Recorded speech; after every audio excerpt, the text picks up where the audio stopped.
The following is an exclusive presentation of Meet the Leaders, only on Optimum. We're your TV, phone, and internet company. How is the town of North Hempstead improving customer service for its residents and keeping them informed? Meet the Leaders starts now.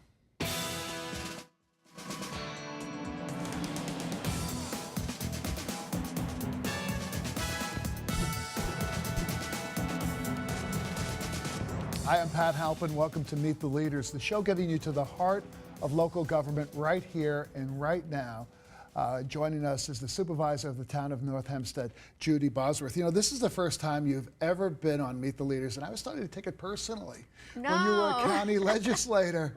But we're happy to have you here in your new capacity, and congratulations on being elected in November. And I'm delighted to be here. It's an honor to be able to speak with you. Well, for people who don't know who Judi Bosworth is, other than what I just said, you're the supervisor of North Hempstead. Give us a little bit of background. What did you do before you became an elected official? Well, many years ago, I was a New York City school teacher. I taught second grade, then got married, had my family, was that proverbial stay-at-home mom, got involved with my children's schools, was president of the PTA in pretty much every school that my children attended. Then I became a member of the Great Neck Board of Education. And how did being a member of the Board of Education, which I think being a member of a school board is one of the most difficult, challenging, perhaps rewarding jobs, which, by the way, you don't get paid for. You do as a volunteer. You do. In government today. I loved it. I mean, I was on the board for 16 years. That's a long time to be on a school board, and I was president for 5 of those years. And it was an amazing experience because I was able to use my experience as a former teacher, as a parent, and now then as a leader in the district. And I was just taken with the commitment of the teachers, of the parents, of all the people that worked together to make the district as successful as it was. So it was a wonderful experience and a great precursor to my next, experience as a public official. You know, as being a school board member, a lot of people will say, okay, why aren't they doing this? Why aren't they doing that? And all that. And I often say, probably the most important thing you do as a member of a school board, you do the budget, of course, which is very important. Of course. But it's to pick the education leaders, your superintendent, your building principals, and then support those people to do what they need to do to ensure that every youngster gets a quality education. Is that an oversimplification of the job? I think it's part of the job, but another very important part of the job is to listen to what the public has to say to make sure that there's the appropriate community input. And so it's an amalgam of all those things. It's of making sure that the appropriate leaders are chosen. In Great Neck, we did not choose the principals. They were selection committees, right. So it really was a community effort. But you did pick the superintendent. But we did pick the superintendent, and I often felt that that was perhaps the most important responsibility of a board of education. Because that is the person that that sets the tone, and as you alluded to, is responsible for putting all the rest of the key players in place. Exactly. And a great building principal and great teachers are the key to a high quality education. That, and I don't mean to keep emphasizing this, but also parent participation. There have been studies that have been done to show that successful school districts are those that have active parent participation, because it just goes to the heart of support for education from all the different areas. All right, well, we want to get to North Hempstead, yes, but I think this is actually a good segue. You have been doing a lot to keep the community, to keep the residents of North Hempstead more involved and aware of what's going on. Talk about your initiatives in that regard. I'm going to do that, but I also want to add that after I was on the school board, I was a Nassau County legislator for 6 years as well. Okay. Okay, so an important part of the background. All right, so that brings you up to where you are today. You got Correct. elected in November. Yes. So talk to me about how you've applied those experiences and that training and all that comes from being a teacher, a school board president, as well as a legislator, to your new assignment.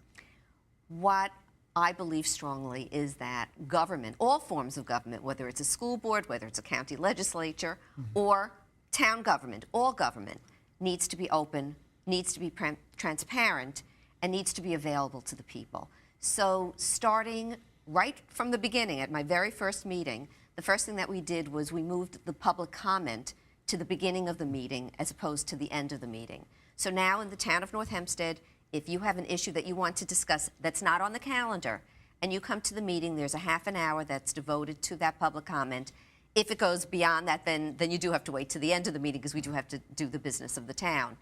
So that's been a great initiative. How has that been received? It's been received very well. Because typically people will show up at a meeting and they have to sit through zoning hearings, they have to hear the deliberations of these doing and resolutions, and those things. All fascinating things. All it is, but those could go Yes. on for hours. Well, one of our last meetings did last till 1:30 in the morning. So I think it's not fair to expect residents who have something that they want to communicate to the board to have to sit through all of that. So what kinds of things are you hearing from residents who show up at a town board meeting, other than to address issues that are on the agenda? There are, you don't have to tell, we've done it now, for a few meetings. There have been, someone came to us with an issue about, I'm trying to think, about the use of parkland. Okay. Things, again, that are not, on the agenda, that might be a very local issue that's just a concern that they want to bring to our attention. Are you streaming your meetings We on the are. internet? So We are. Is it live? Is it delayed? No, it's live, and that was another initiative that I spoke about, I won't say while I was campaigning, but while I was campaigning, I did commit to doing that, and we are now live streaming our meetings, and it's live. And I will tell you, that's as a direct result of my having been a Nassau County legislator, because we live streamed the meetings at the county, and to me it just seemed like, well, of course we'll continue doing that at the town, and that has been very well received. What about using technology in other ways? We've gone through this horrific winter, Yes, where we it have. seems that every other week or every twice a week we're getting hit with snowstorms, and I'm sure you have a new appreciation of how much is spent to clear the snow. Every So time you've just it now brought up snows. 3 different topics. I know, but let's talk Yes. about technology and snow removal. Well, that's a great thing. So we're very committed to making sure that our roads are clean, that they're plowed, that they're salted, and that they're safe for our residents. And so, many people will say that I came on and it was not trial by fire, but that it was really trial by storm. Because my very first day at the office, we had a blizzard, which to me was a blessing in disguise, because we got together, I had the commissioners together, the department heads, and we met, 10 o'clock in the morning to develop our storm strategy. So this was, not easing into the job. This was, immediate. And so our streets, as you, have spoken about, is, our streets are plowed. The thing that I think is so interesting is that we have GPS systems on our plows. And how does that help you track, what's being done on each street? Because, North Hempstead, you've got hilly terrain, and frankly, some of it gets pretty dangerous on an icy, snowy day. Some of those roads. So the plan is to not let them get icy. So the first thing that's done when there's a prediction of snow is that there's a layer of brine that's placed before it even starts snowing. So that would help to make sure that the roads aren't getting icy. But of course, once we plow, what happens is people can call and say, my street wasn't plowed. But now we have the GPS to say, actually, your street was plowed, and they're now plowing for a second time, and we're able to track where our trucks were at any given moment. We can see where they have been, where they are presently, so that we're able to give a more accurate report to our residents as to the number of times the streets have been plowed. And real-time data. New York Exactly. City, I know they're using that to actually put it up on the internet. Maybe that's the next thing. I think that's something we have to look into. So you can look into it. Because we absolutely track it, and that's been a great thing. But another interesting part of our technology is, and you didn't mention this, was potholes. Because Hold on to that, because I do want to talk about potholes, but I'm Okay. told we have to take a break. Excellent. So we're going to take a short break. We'll have more with Supervisor Judi Bosworth right after, so stay with us.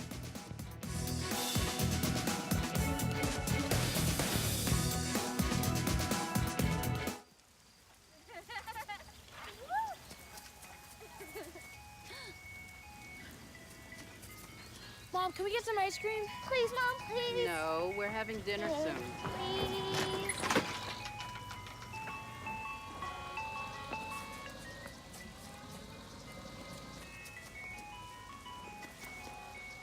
You don't have to be perfect to be a perfect parent.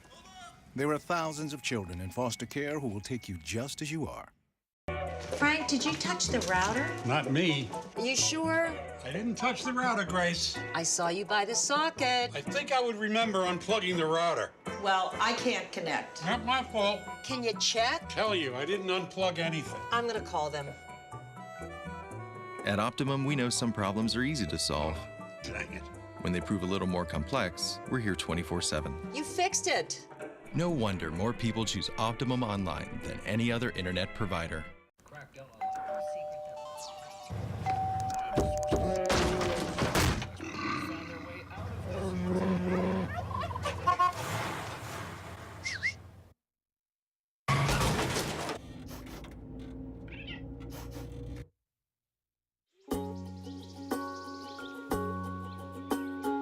Getting closer to nature can get you closer to your family. Go to discovertheforest.org. Welcome back to MTL here with Judi Bosworth, the supervisor of the town of North Hempstead. You know, we were talking about using technology and transparency in government, and we left it off at potholes. Which, Yes. you would think, okay, what do people want to know about potholes? Today, everybody wants to know about potholes because you can't avoid them. So what are you doing differently to tackle this epidemic of potholes that have hit virtually every road in this region? Well, so I can't say this is something being done differently, but the thing that has been in effect in the town of North Hempstead is that if you see a pothole, we encourage you to call 311. Mm-hmm. That's our call system that's open 7 days a week. And if you report a pothole and it's a town road, it will be filled within 48 hours. If it's not a town road, then we will let the appropriate municipality, whether it's the state or the county, know that you have reported a pothole. But you could say, so what does that have to do with technology? And so we have this is new, and this is very exciting. Mm-hmm. We have an app called My North Hempstead that you can download for free for your iPhone, any smartphone that you have. And that enables you also to call in to register a pothole. But with this now, you can take a picture of the pothole. It will get transmitted to 311, the highway department, with the coordinates of the pothole, so they know exactly where the pothole is. So that's pretty exciting. That is perfect. You know, I hit a pothole with a relatively new car I got in. Fortunately, it didn't destroy the rim, but it did destroy the tire. It was $260 later. And it turns out that this pothole wasn't so bad earlier in the day, but as the day went on, of course, it got a lot worse. So I think that is really cool. And you also have a town that have an enormous amount of villages. We do. And are you able to communicate that information for village roads as well? Yeah, absolutely. If someone calls in and it is a village road, we will let the village know. We don't fill the village potholes unless we have an IMA with them.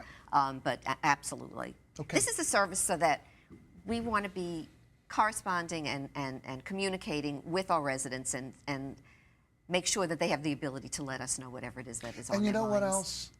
What you're doing, and this is great, it's like you don't have to make 5 calls. It's like if you don't call up, hey, town of North Hempstead, I'm on such and such. Oh, sorry, call the village. Then you call the village. Oh, I'm sorry, you're calling the wrong village. Right. You'll take care of all that. Just call 311. Exactly. And you'll get the information to the appropriate government. You know, it's all about customer service and understanding that as elected officials, we are here to serve the people. What about things like expanding that customer service experience? Because a lot of people think about government not in terms of customer service as let's say a retailer might. Hours are frequently not aligned with when people are available to go to town hall. Well, I'm glad you brought that up because I will point to our building department. Mm-hmm. And there have been some issues with our building department, and I like to view it as there was phase 1 and now we're in phase 2. So phase 1 was dealing with a lot of the issues of making sure that the building department was not corrupt and doing things according to process and procedure, and so that's being done. But there was a sense of the building department needing to be more customer friendly. And so we wanted to make sure that our building department is seen as an advocate for our residents and not in any kind of adversarial position. So the first thing that I did, truly this was the first thing, is I appointed an applicant advocate. Her name is Lauren Suma, and she's just doing a fabulous job. So if someone's having an issue with the building department and they call Lauren, if it's taking a long time for a permit to be granted or there's something holding up the certificate of occupancy, they work with Lauren directly, and she helps to smooth the way. But you talk about making it more convenient. What we've done is we've also had mobile hours. So this past week and the week before, and the last one I think is March 12th, is Lauren has gone to different communities. The other day she was at the Port Washington Library. 2 days before that she was at the New Hyde Park Library, having office hours that were from 6 to 8. That's so great. Isn't that fabulous? Yeah. And she's there with someone from the building department, and they actually were able to forward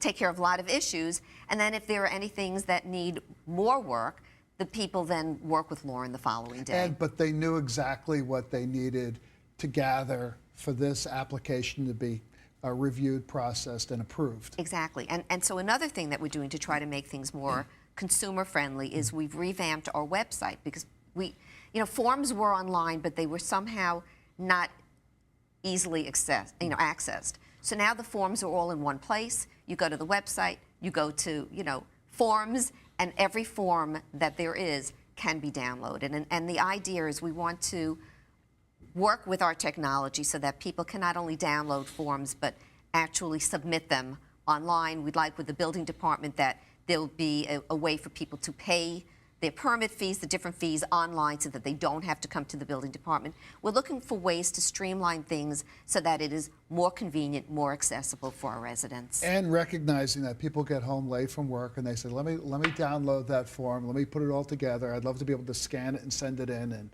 and use a credit card or whatever to pay the fee. Exactly. And be done with it so they can go on with the rest of their life. Exactly so. And the other thing that we're hoping to do is that as people are doing, because we want people to know that North Hempstead is a place that is friendly to businesses, very, very important, and also friendly to residents who are renovating homes and need to do work on their homes, so that they're able to go to, to an online place and see what they have, in terms of their permit and where they are in the process, what has been done, what needs to be done. It will just, cut through a lot of that red tape. And once you get something like that going and fully operational, it actually makes it easier for the building department as well, because they don't have to pull up some big paper file and say, okay, where were we on this? Right. And the idea is we don't want them ever to have to be pulling out a big paper file. All of this should be online. We want to be working on scanning all the documents so that they are online, so that, because oftentimes we'll hear, this got lost, this was misplaced, we thought we had this, we don't. And not to say the building department, isn't working, very hard to do the best they can, but in this age of technology, we need to make sure that we have every technological advantage. And take advantage of that. It's, look, if they can do it in a doctor's office these days with medical records, absolutely, they can even do it in building departments. And it sounds like what you're doing there is going to be a model for other governments. Well, I'm hoping that it will be, but I know right now we're concentrating on trying to do the best that we can. Do the best you can in North Hempstead. We're going to take a short break. When we come back, I want to talk about environmental protection. Oh, I would love to speak about that. And what your focus is when it comes to water conservation and protecting the natural environment. So don't go anywhere and meet the leaders. We'll be back in about 90 seconds.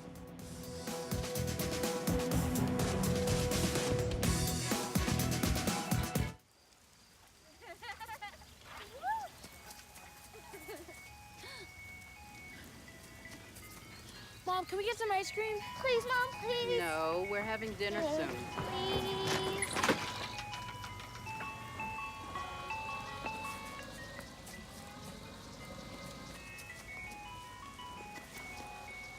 You don't have to be perfect to be a perfect parent. There are thousands of children in foster care who will take you just as you are. Frank, did you touch the router? Not me. Are you sure? I didn't touch the router, Grace. I saw you by the socket. I think I would remember unplugging the router. Well, I can't connect. Not my fault. Can you check? Tell you, I didn't unplug anything. I'm gonna call them. At Optimum, we know some problems are easy to solve. Dang it. When they prove a little more complex, we're here 24/7. You fixed it. No wonder more people choose Optimum Online than any other internet provider.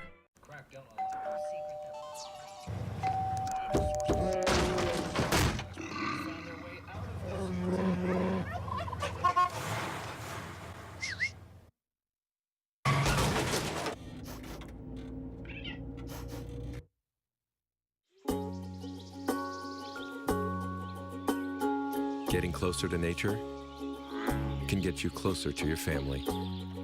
Go to discovertheforest.org. Welcome back to Meet the Leaders, here with North Hempstead Supervisor Judi Bosworth, who has been on the job all of about 2.5 months. Yeah. So it sounds like your focus really is on, making the town of North Hempstead more accessible, more transparent, easier to deal with, but also about sharing information as issues come before the town board, before those meetings. That's been a tremendous focus.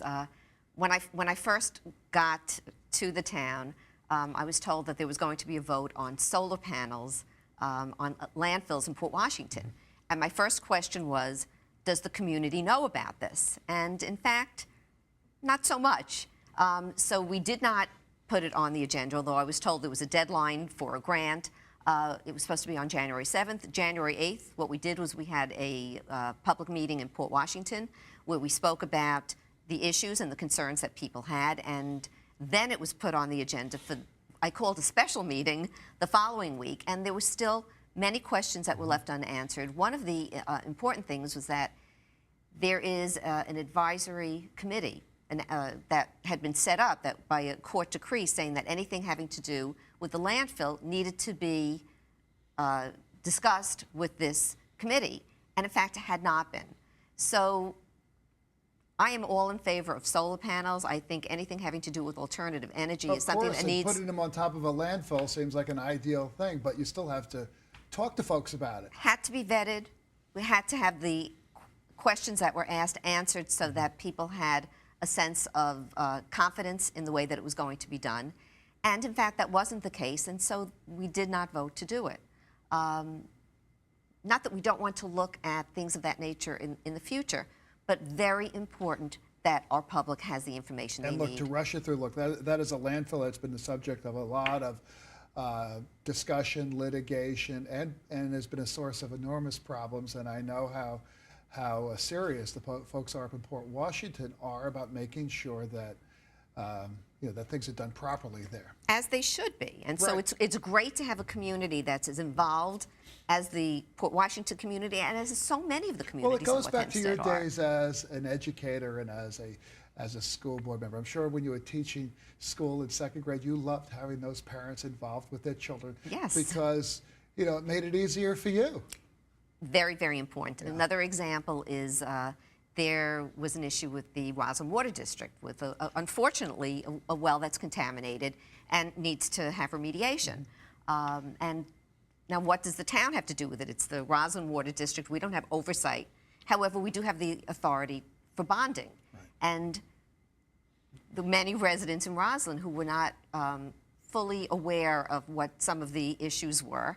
And so at our town board meeting, when I tell you hundreds of people came to voice their concerns, and we insisted that the Roslyn Water District have a public meeting. Now, they had scheduled public meetings, but they had not been very well attended. So, well, obviously, people found out about it when it came to borrowing millions of dollars for remediation. Well, it was that, and I don't think they were as concerned with the money, although, of course, you have to be very careful with money right. and have to be fiscally prudent. But they were concerned with the airstrip or where it was going to be located, and so we had many public meetings about it, lots of discussion, with the with the caution that these discussions have to continue to take place. Residents need to know fully what the plans are, and they have to have the opportunity to voice their concerns and have their thoughts heard. And I think you touched on something. People deserve respectful answers to their questions. Without a question, that's they absolutely may not correct. Agree with the answer, but they deserve a respectful, thoughtful answer. And the town needs to provide the forum to have those discussions, and that's what we're trying to do. I couldn't agree more. Let's talk about environmental protection, because sure. you can't talk about North Hempstead without talking about its environment, especially those areas along the Long Island Sound and other parts of North Hempstead that people are determined to preserve and enhance. What are your priorities there? Well, I'm very committed to making sure that we're protecting our aquifers, protecting our drinking water, and certainly making sure that Manhasset Bay and Hempstead Harbor are protected as well. So we need to look into, and we are trying to find ways to do aquatic sand. It's called aquatic sand removal, not supposed to say dredging. Okay. But we need to make sure that the waters are deep enough so that the drainage and the filtering that's supposed to take place in them actually has the opportunity to take place. And we need to also stress the fact that we're at the point where it's important to conserve water. And so I believe strongly that we need to raise the consciousness, not only because wells, might get contaminated, but water is not here forever. And if we don't protect it, if we don't raise the awareness in people that we need to be doing whatever we can to conserve it, we're going to find it as a resource that is not as plentiful as it once was. So I also believe that it's important to start this with children. So North Hempstead has an extraordinary recycling program. I was just at the Saddle Rock School yesterday where every week they recycle paper, they recycle plastic bottles, they weigh what they're recycling, and they know that if they get a ton of paper, they're saving 17 trees. But we need, which is phenomenal. Which is great. Yeah, and so we need to bring that kind of awareness into the schools about conserving water, and that's something that we're starting to do as well. And to your point about wells, I mean, look, we're not the West where we have droughts. But we do have serious threats to our water quality. Part of it is pollution, and part of it is the proximity to saltwater intrusion and a variety of other things. And to fix that and to address the problems after the fact are very expensive. As we're seeing now. As we talked about up in Roswell. Exactly. And of course, what we want to do is we want to have preventative measures. Yeah. And a big preventative measure, of course, not using insecticides and pesticides, but also trying to conserve water. Because well, look, we put the best water in the world on lawns. Very few places in the world will do that. That's so right. we've got to. So there are ample opportunities to conserve water if we just get smarter about it. We need to protect. As a matter of fact, in talking about working with other governments, Suffolk County Legislator William Spencer and I actually had several hearings throughout Long Island about what we could do to, in fact, protect our aquifers and protect our drinking water. Well, those are all very important priorities, and I'm glad you're there. Thank you. We have run out of time. Well, that's amazing. But we will have you back now that you've come on Meet the Leaders for the first time. And we should do this a couple of times a year to get an update on how things are going. Well, I'd love to do North Hempstead. that. Thank you so much. Thank you, Pat. And that's going to do it for this edition of MTL. I'm Pat Halpin, once again helping you meet the leaders.